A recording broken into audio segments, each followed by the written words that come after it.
Hi friends, నమస్తే. Welcome back to our channel Priscilla official. ఈ రోజు ఈ వీడియోలో మన రెసిపీ వచ్చేసి చాలా టేస్టీగా ఉండే జిలేబీ. లేట్ చేయకుండా రెసిపీని స్టార్ట్ చేద్దాం. వీడియోని ఎక్కడ స్కిప్ చేయకుండా చూడండి, అప్పుడే మీకు క్లియర్ గా అర్థమవుతుంది. ముందుగా కావాల్సిన పదార్థాలు మైదా పిండి, పెరుగు, చక్కెర, వంట సోడా, ఇలాచీ పొడి. ఇప్పుడు ఒక మిక్సింగ్ బౌల్ ని తీసుకొని అందులోకి మైదా పిండి, 1 స్పూన్ నెయ్యి, 1 కప్పు పెరుగు, అలాగే చిటికెడు ఫుడ్ కలర్ ని కూడా వేసి నీళ్లు వేసి పిండిని థిక్ బ్యాటర్ లాగా కలుపుకోవాలి.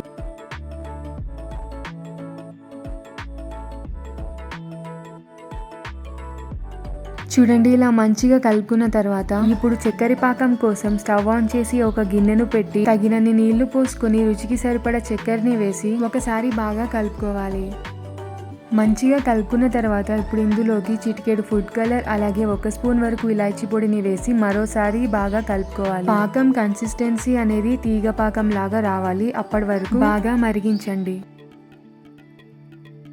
చూడండి, పాకం ఇలా రెడీ అయిన తర్వాత పక్క నుంచి ఇప్పుడు మరో ప్యాన్ లోకి డీప్ ఫ్రై కి సరిపడా ఆయిల్ ని వేసుకొని పాల ప్యాకెట్ కవర్ ని తీసుకొని దాని ఎడ్జెస్ ని కట్ చేసి అందులోకి మనం చేసుకున్న బ్యాటర్ ని వేసుకొని వీడియోలో చూపిస్తున్న విధంగా జిలేబీ షేప్ లోకి వేసుకోవాలి. ఒక 2-3 నిమిషాల పాటు బాగా ఫ్రై చేసుకుంటే సరిపోతుంది.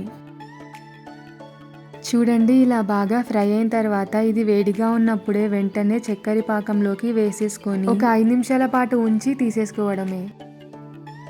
అంతే, చాలా టేస్టీగా ఉండే జిలేబీలు రెడీ. మీరు కూడా ఇలా ఒకసారి మీ ఇంట్లో ట్రై చేసి చూడండి. మరి ఈ రెసిపీ కనుక మీకు నచ్చినట్లయితే ఒక లైక్ కొట్టి షేర్ చేయండి. అలాగే మరిన్ని వీడియోస్ కోసం సబ్స్క్రైబ్ చేసుకోవడం మర్చిపోవద్దు. నెక్స్ట్ వీడియోలో మళ్ళీ కలుద్దాం. Stay tune and keep supporting. Thank you.